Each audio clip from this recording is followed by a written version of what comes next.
시간에는 줍시다라는 주제를 가지고 주된 말씀을 함께 듣도록 하겠습니다.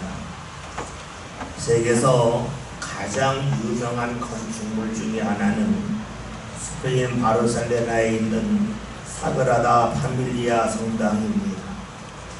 천재 건축가인 안토니 가우디가 설계한 이 성당은 1882년에 착동을 했는데 아직까지 건축을 마무리하지 못했습니다. 공식적으로는 가우디가 사망한 지 100주년이 되는 2026년에 완공할 예정이라고 합니다. 많은 이들이 스페인의 바르셀로나를 찾는 이유는 가우디가 건축한 건축물이 많이 있기 때문입니다. 가우디 건축의 특징은 직선이 아닌 곡선이 많다는 데 있습니다. 그래서 가우디가 설계한 건축물들은 다른 건축가의 그 건축물과는 확연하게 다릅니다. 가우디가 아주 유명한 말을 남겼습니다. 직선은 인간의 것이고 곡선은 하나님의 것이라 라고 했습니다. 그렇습니다. 사람은 무언가 만들 때에 직선을 선호합니다. 우리가 사용하는 테이블을 보십시오. 평평하죠? 옆에서 보면 직선입니다. 여러분들이 집에 있는 책장 또는 천장을 보십시오. 다 직선 평평합니다. 그뿐만이 아니죠. 우리가 기술이 발달하면서 도로로 직선으로 만듭니다. 반면에 하나님이 창조하신 자연에는 직선이 없습니다.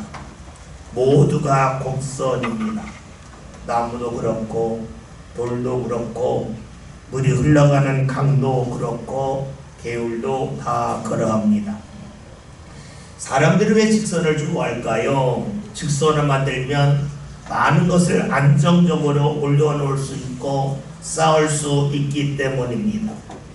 직선으로 길을 만들면 목적지에 빠르게 갈 수 있습니다. 다시 말하면 직선은 효율이 높습니다. 사람이 직선을 좋아하는 이유는 효율이 높은 것을 좋아하기 때문일 것입니다. 반면에 곡선으로 만들면 많은 것을 안정적으로 올릴 수도 없고 쌓을 수도 없습니다.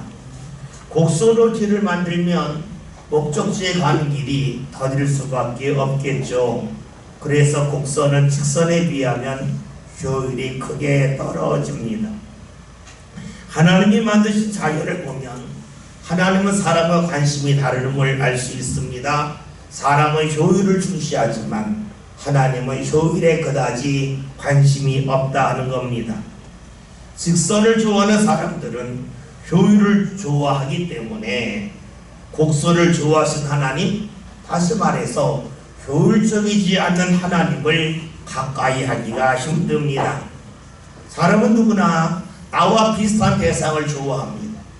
나와 반대편에 있으면 왠지 꺼림칙하고 그와 가까이 하기가 어렵죠. 그래요. 하나님은 사람과 분명 다릅니다. 하나님은 사람처럼 규율이나 빠름에 관심을 두지 않습니다. 왜 그럴까요? 강을 생각하면 그 이유를 쉽게 알 수 있습니다. 하나님이 창조하신 이 세상에 흐르는 물의 특징, 강의 특징은 모두가 곡선입니다. 우리가 알고 있는 한강의 발원지는 태백산에 있는 검룡소입니다. 그리고 한강의 끝은 김포의 월곶입니다. 한강의 길이를 재보면 약 494km입니다. 이것을 직선으로 가면 약 260km 밖에 되지 않습니다. 직선을 좋아하는 사람에게는 260에서 70km 거리를, 곡선을 좋아하신 하나님께서는 494km를 돌아가게 하십니다.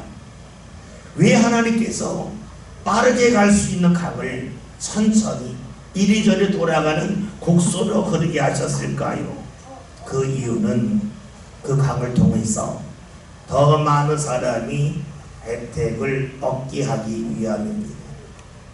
강이 곡선으로 흐르기 때문에 강이 더 많은 지역에 있는 사람들에게 물을 제공할 수 있습니다. 물이 있기에 사람들이 살 수가 있고 농사를 지을 수가 있죠. 하나님은 강문에게 목적지인 바다로 빨리 가라고 하지 아니합니다. 바다에 이르기까지, 다시 말하면 목적지에 도달하기까지 수많은 사람들에게 혜택을 주라고 하고 계십니다. 사람은 직선에, 속도에 관심이 많습니다. 그러나 직선이 아닌 곡선에, 다시 말해서 속도가 아닌 많은 사람들에게 얼마나 많은 혜택을 주는가에 대해서는 그다지 생각하지 아니하지요. 사람은 내가 원하는 자리에 빨리 이르기를 원합니다. 그래서 직선을 좋아합니다. 그러나 하나님은 우리에게 빨리 가는 것이 중요한 것이 아니라 네가 지나가는 곳곳마다 사람들에게 무언가 혜택을 주고 사랑을 줘야 되지 않겠냐. 그래서 우리의 인생이 곡선이 되기를 원하십니다. 봅시다. 직선은 내가 가고자 하는 곳에 빨리 가면 됩니다. 다시 말하면 나만을 생각합니다. 그러나 곡선은 나만을 생각하지 않습니다. 내가 가는 곳곳에서 만나는 사람들, 내가 가는 곳곳에서 일어나는 일에 대하여 하나하나 다 관심을 갖습니다. 하나님은 우리가 직선이 아닌 곡선의 인생을 살기를 원하고 계십니다. 즉 하나님을 닮기를 원하신다는 거죠. 여러분, 그렇다면 우리가 직선이 아닌 곡선의 인생을 산다는 것이 무엇이겠습니까? 어딘가 갈 때에 빠른 길로 가지 않고 빙빙 돌아가는 것을 말하는 것은 아니지요. 일할 때에 빨리 할 수 있음에도 불구하고 천천히 하는 것을 말하는 것도 아닐 것입니다. 그렇다면 곡선의 인생이 되라는 것은 무엇을 말하겠습니까? 앞에서 언급했던 것처럼 만나는 사람에게 가는 곳곳마다 너를 통하여 하나님의 은혜를 나눠주라는 것으로 볼 수가 있습니다. 오늘 본문은 곡선 인생을 살아서 주위에 있는 많은 사람들에게 주의 은혜를 나눠준 사람이 나옵니다. 바로 요셉이죠. 말씀 22절 함께 봅니다. 요셉은 무성한 가지, 곧 생겼게 무성한 가지라. 그 가지가 담을 넘었도다. 아멘. 본문에 있는 말씀은 요셉의 아버지인 야곱이 죽기 전에 12명의 아들을 불러놓고 축복 기도한 내용입니다. 그렇다면 이 말씀은 엄밀하게 말해서 하나님의 말씀이 아니라 야곱의 말입니다. 그래서 많은 이들이 성경을 보면서 이러한 질문을 제기합니다. 기독교인들은 성경이 하나님의 말씀이라고 하는데 자기가 성경을 보았더니 실제로 성경에는 하나님의 말씀이 별로 없다는 겁니다. 대부분이 사람이 말했다는 거죠. 오늘 본문도 하나님이 요셉에게 주신 말씀이 아니라 야곱이 요셉에게 한 말입니다. 그렇다면 이 말씀이 과연 하나님의 말씀일까 하는 겁니다. 만약에 하나님의 말씀이라면 야곱과 하나님이 같단 말인가 하는 생각도 할 수 있겠죠. 만약에 야곱과 하나님이 같다면 과거에 야곱이 거짓말한 것은 하나님이 거짓말한 것인가 라고 하는 질문으로 계속해서 이어집니다. 그래서 많은 이들이 성경을 연구하면서 성경은 하나님의 말씀이 아니다, 사람의 말로 가득한데 왜 성경을 하나님의 말씀이라고 믿냐, 그것은 어리석은 일이라고 주장하기도 합니다. 매우 논리적인 것처럼 보이지만 이런 주장의 특징은 책상에 앉아서 하는 말이라는 겁니다. 하나님을 경험하지 못한 가운데 생각 속에서 하나님의 말씀을 이리저리 분석한 어리석음에 불과합니다. 생각해 봅시다. 제 손에 새를 가지고 있다고 생각합시다. 새입니다. 새는 새일 뿐입니다. 이 새 뒤에다가 강력한 자석을 붙였습니다. 그러면 어떻게 될까요? 앞에 있는 새두치들이 뛰어와서 이 새에 붙을 겁니다. 분명 새인데 자석의 역할을 합니다. 왜 그럴까요? 이 새 뒤에 강력한 자석이 있기 때문에 새이지만 자석의 역할을 합니다. 그런데 이 새 뒤에 자석이 붙어 있다가 자석이 떨어져 나갔습니다. 어떻게 될까요? 얼마 지나지 않아 자석의 역할을 못합니다. 그냥 평범한 새에 불과합니다. 더 이상 새를 끌어당길 수 있는 힘이 없습니다. 마찬가지죠. 새를 사람으로 보고 자석을 하나님으로 보면 하나님의 사람과 붙어 있을 때에 그 사람을 통하여 하나님의 말씀이 증언된다고 볼 수 있습니다. 그리고 얼마 지나지 않아서 자석과 새가 분리가 되면 새가 더 이상 자석 역할을 못하는 것처럼 사람이 하나님과 분리가 되면 그 사람을 통하여 나오는 말은 하나님의 말씀이 아니라 사람의 말에 불과할 수밖에 없겠죠. 따라서 본문에 있는 말씀은 분명 야곱의 입을 통하여 나온 말이지만 야곱에게 하나님이 함께 하심을 통하여 야곱이 말이기 때문에 우리는 이 야곱의 말을 하나님의 말씀으로 받아들입니다. 오늘 22절에는 말씀을 보면 하나님은 야곱을 통하여 요셉을 향하여 주시는 말씀이 너는 무성한 가지다. 담을 넘었다라고 말씀합니다. 여러분, 담을 넘었다고 하는 것은 무엇을 말합니까? 담은 경계를 말하죠. 담을 넘었다고 하는 것은 경계를 넘었다는 겁니다. 요셉의 인생은 자신의 인생의 경계를 넘어서서 열매를 맺었다는 겁니다. 여러분 해봅시다. 나무가 커서 자라서 가지가 담 밖으로 넘어갔어요. 그리고 열매를 맺었는데 그 열매가 땅에 떨어졌습니다.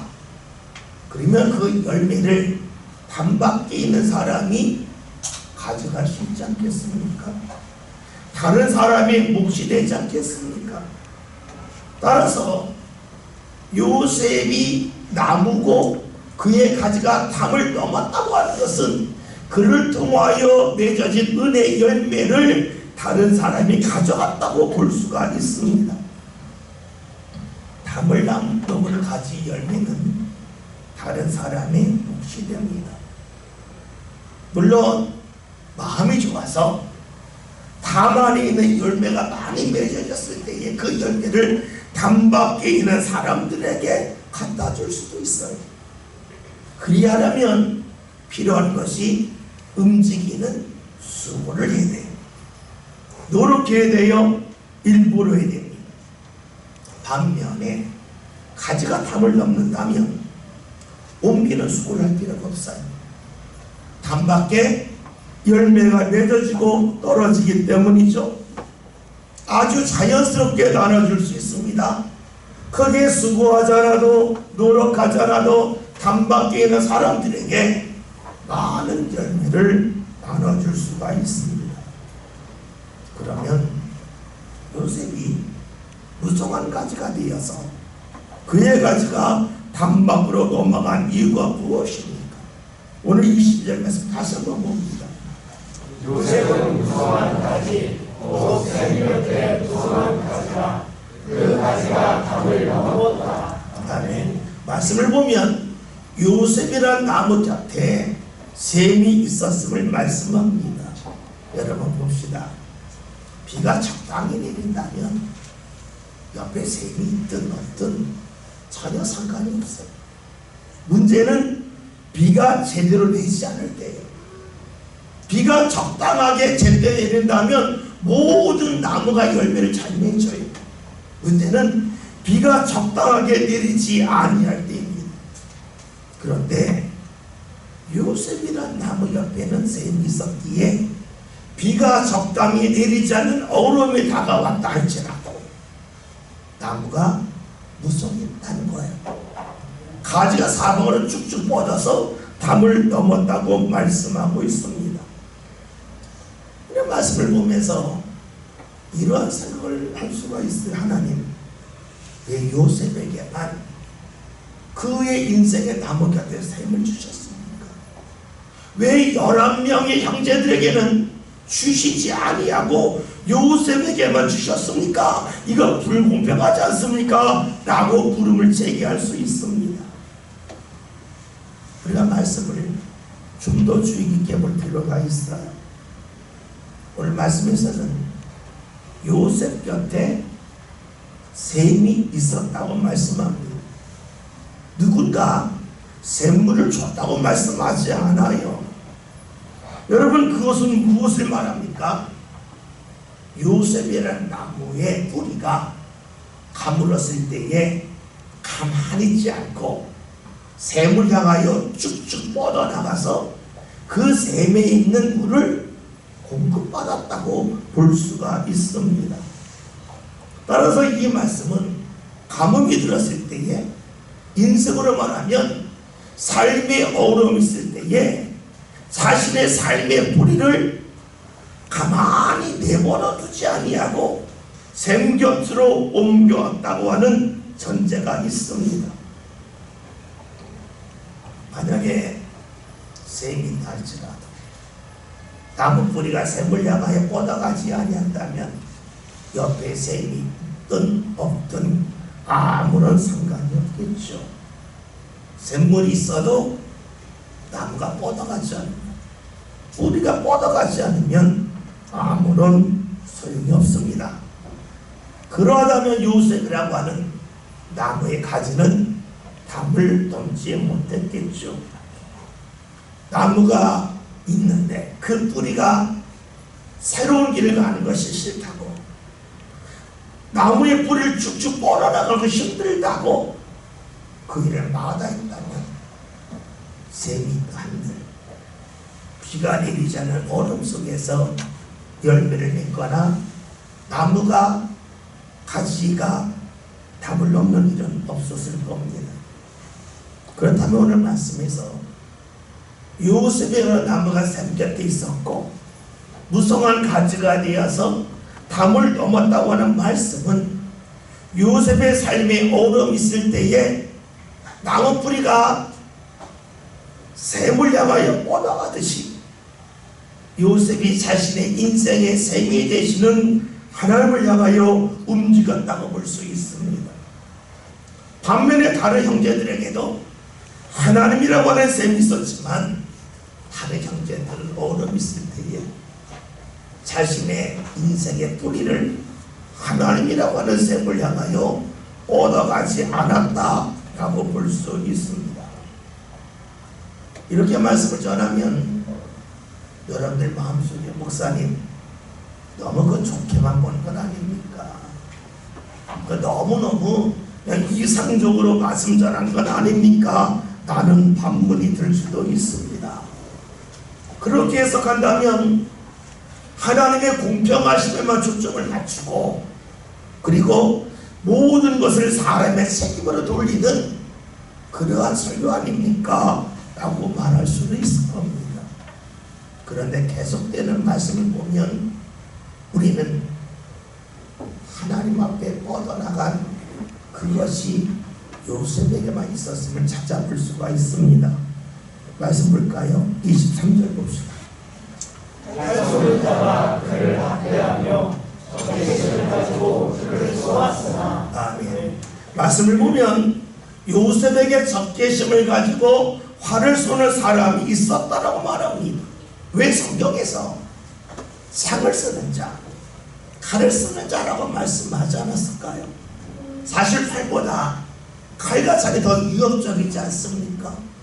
그런데 왜 활을 쏘는 자라고 말씀했겠습니까? 봅시다. 칼과 창은 가까운 거리에서의 공격입니다. 그러니까 주의를 깊게 기울이면 누가 창을 가졌는지 누가 칼을 가졌는지 볼 수 있고 알 수 있습니다.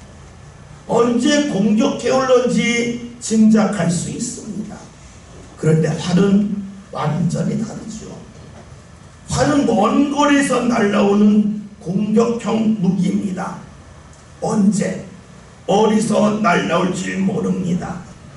다른 말로 하면 전혀 예상하지 못한 때에 예상하지 못한 자리에서 내가 공격받을 수 있다는 겁니다. 그렇다면 23절에서 요셉에게 적개심을 갖고 활을 쏘는 자가 있었다고 하는 것은 정말로 손으로 활을 쐈다는 게 아니라 요셉의 삶 가운데서 그가 전혀 생각하지 못한 자리에서 전혀 생각하지 못한 사람을 통하여 어려움을 겪었다라고 볼 수가 있습니다. 예상하지 못한 어려움이 있을 때에 요셉이 어떻게 반응합니까? 24절 봅시다. 요셉의 하나는 누구여 쓰며 그의 하나님이 있으니 그는 야곱의 선지자 이스라엘의 반석인 목자의 손을 기리는도다. 아멘.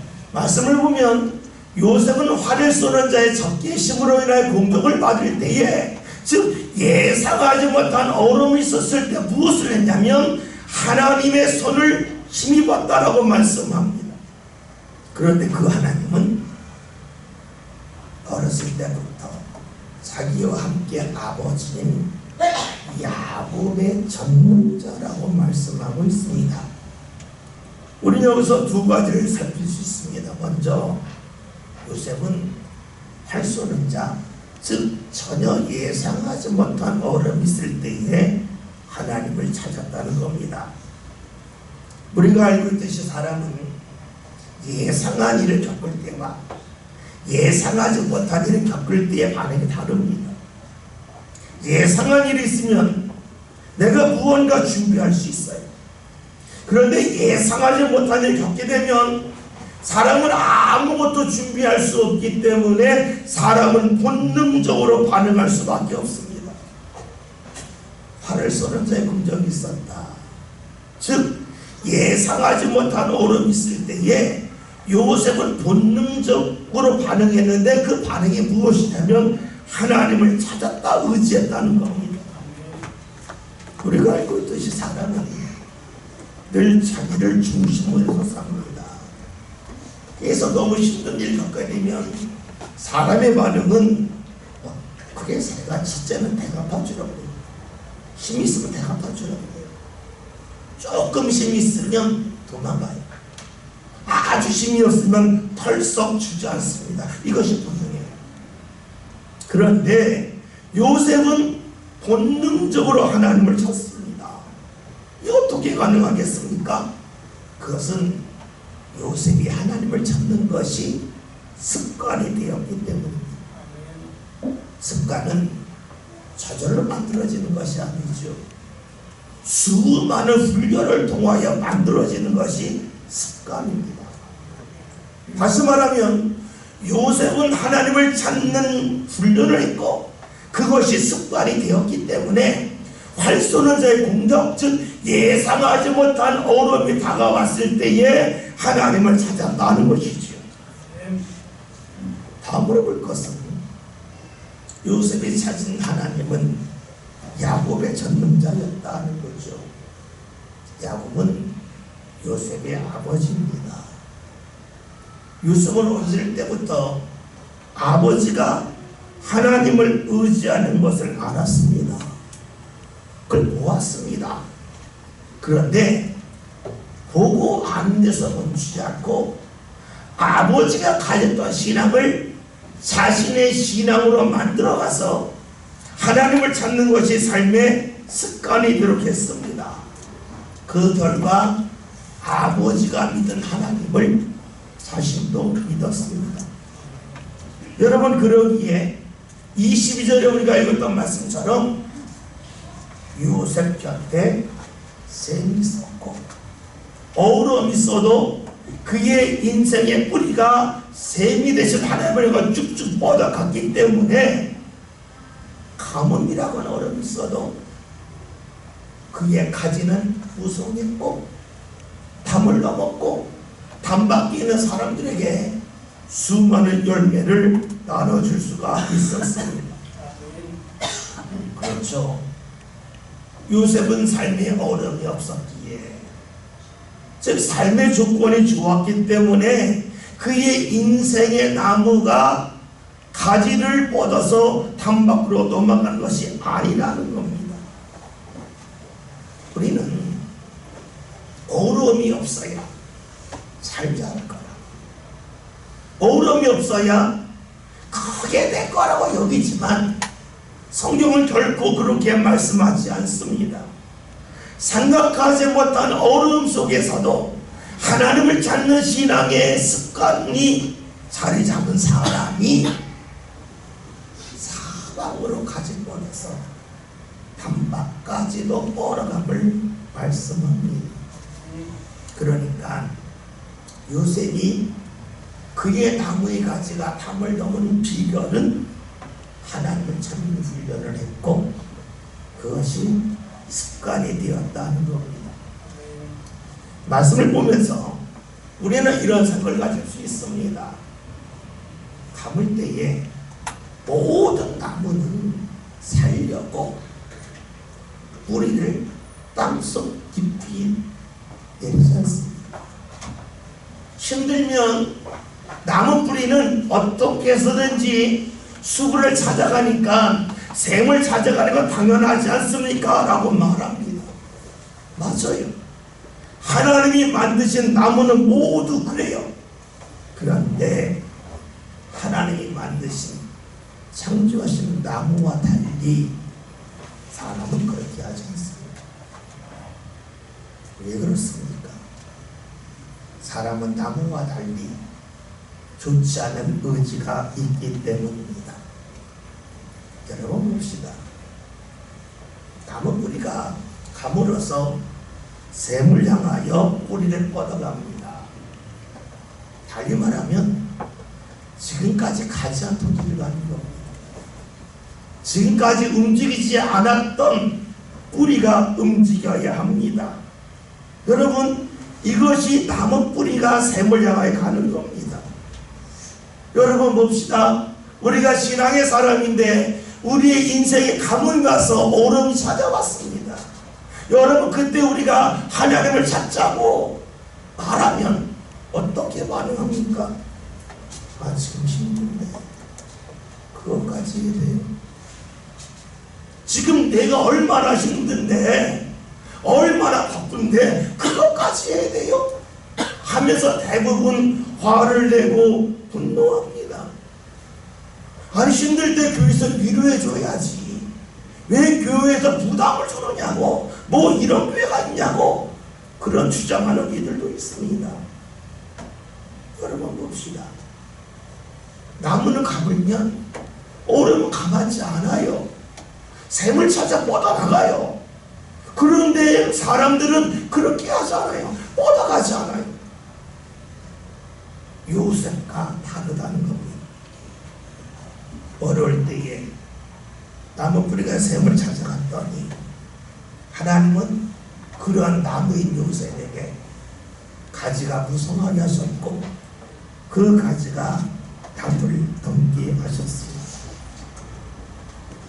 가지가 담을 넘는 순간에 요셉은 담 안에 있는 열매를 담 밖에 있는 사람에게 전해주는 수고를 필요가 없습니다. 수고하지 않아도 나눠줄 수 있습니다. 나무 뿌리가 샘을 향하여 갔고 그 결과 가지가 담을 넘었기 때문이죠. 이런 요셉에게 하나님이 어떻게 하십니까? 25절 봅시다. 내 아버지 하나님께로 말미암나니 그가 너를 도우실 것이요 전능자로 말미암나니 그가 내게 복을 주실 것이라. 위로 하늘의 복과 아래로 깊은 샘의 복과 저먹이는 복과 말씀이 긴데 말씀이 대로 간단히 하면 하나님께서 요셉을 도우시고 그에게 복을 주실 거라는 거예요. 근데 그 복이 하늘에서 또 샘을 통하여 임한다고 말씀하고 있습니다. 여러분 봅시다. 하늘이 눈에 보입니까? 샘이 눈에 잘 띄입니까? 잘 보이지 않아요. 그렇다면 이 말씀은 하나님이 요셉에게 앞으로 더 복을 주실 자 있는데 하늘을 통하여 샘을 통하여 복을 주신다고 하는 것은 요셉이 알지 못하는 복을 하나님이 주신다고 볼 수가 있습니다. 하나님을 의지하는 것이 3권의 자리 잡은 요셉에게 하나님은 그의 인생의 가지가 담을 넘게 하셔서 담 밖에 있는 사람들에게도 주의 은혜를 경험케 하십니다. 그리고 이런 삶을 계속해서 이어갈 때 하나님은 요셉에게 복을 주시더인데 하늘의 복, 샘의 복, 즉 네가 알지 못하고 계산할 수 없는 복을 주신다고 말씀하고 있습니다. 여러분, 하나님의 복의 특징이 무엇인가? 요셉을 통해 보게 됩니다. 계산할 수 없다는 겁니다. 계산할 수 없다고 하는 것은 다른 말로 하면 계산이 필요 없다는 겁니다. 또 다른 말로 하면 판단이 사라진다는 겁니다. 우리는 이 자리에 있으면 나에게 이런 가능성이 있을 거라고 판단하잖아요. 계산하잖아요. 그런데 하나님이 주시는 복은 하늘의 복 안 보여요. 샘의 복 안 보여요. 그렇게 주신다는 거예요. 다시 말하면 우리의 생각과 계산을 뛰어넘는 방법을 통해서 하나님이 역사하시기 때문에 판단할 필요가 없다는 것을 말씀하고 있습니다.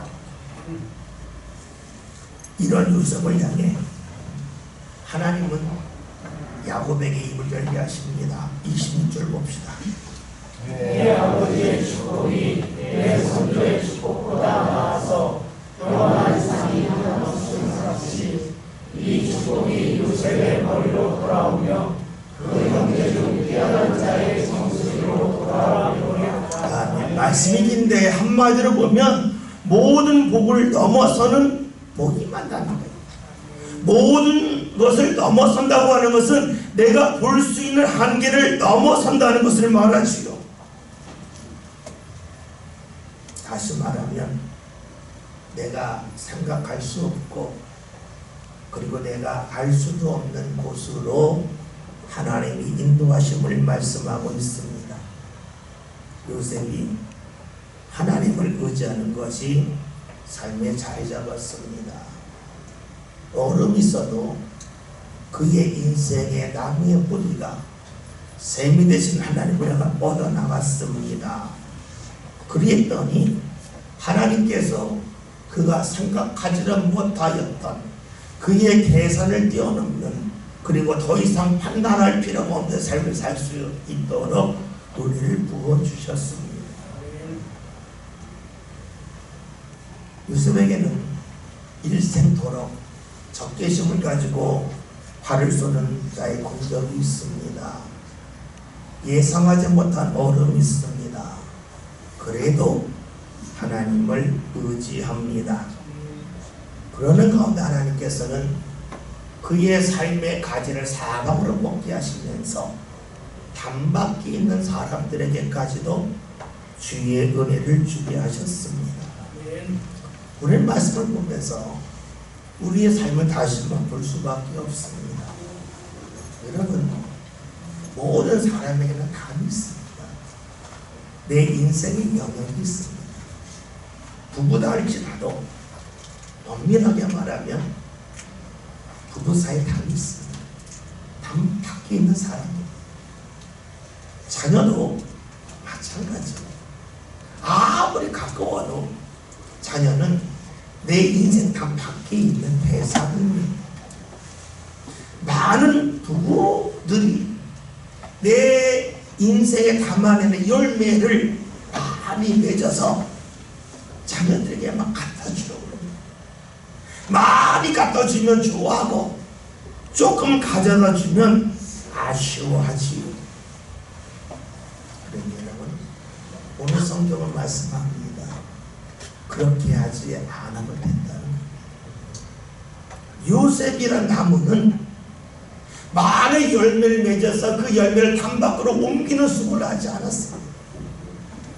그가 하나님을 의지할 때에 그의 가지가 담 밖으로 넘어가게 하셔서 담 밖에 있는 그의 형제들이, 많은 사람들이 그를 통하여 맺게 하시는 하나님의 은혜 열매를 취하도록 해주셨습니다. 여러분, 사람이 수고하지 않아도 하나님을 의지할 때에 하나님이 나를 통하여 자연스럽게 다른 대상에게 주의 은혜 열매를 주게 하십니다. 여러분, 예수님을 봅시다. 예수님이 어떤 분이십니까? 아무리 어려워도 끝까지 하나님을 의지하셨습니다. 그러기에 예수님이라는 나무의 가지는 요셉의 가지와는 비교할 수 없을 정도로 온 세계에 다 퍼집니다. 그러기에 주님이 주신 그 은혜 열매를 모든 사람이 다 먹을 수 있도록 주께서 제공해 주셨습니다. 힘이 들어요. 하나님을 찾는 것이 예수님의 삶입니다. 그러기에 십자가를 지셨고 그 예수님의 가지가 우리 인생에까지 다가와서 하나님 허락하시는 은혜 열매를 우리가 얻게끔 해주셨습니다. 여러분, 사람이 아무리 많은 것을 소유한다 한들 소유에는 것이 있습니다. 내가 누군가에게 무언가 줄 수 있는 것이 많이 있다 할지라도 제한적입니다. 그런데 하나님이 함께 하시면 우리의 삶은 담을 넘는 가지가 됩니다. 나무의 특징이 있죠. 열매가 다 떨어진 것 같은데 그 다음 해가 되면 또 열매가 생겨요. 다시 말하면 끝이 없다 하는 겁니다. 하나님을 향하여 우리의 삶의 뿌리를 뻗어나갈 때에 하나님이 우리를 통하여 주시는 은혜는 끝이 없습니다. 그 은혜는 내 인생과 담을 넘어갑니다. 그래서 내가 사랑하는 가족을 위하여, 자녀를 위하여 내가 줄 수 있는 것은 아무것도 없을 수 있다 할지라도 하나님이 먹게 하시는 가지, 그 가지에서 맺는 열매를 통하여 수많은 것을 줄 수 있게 하십니다.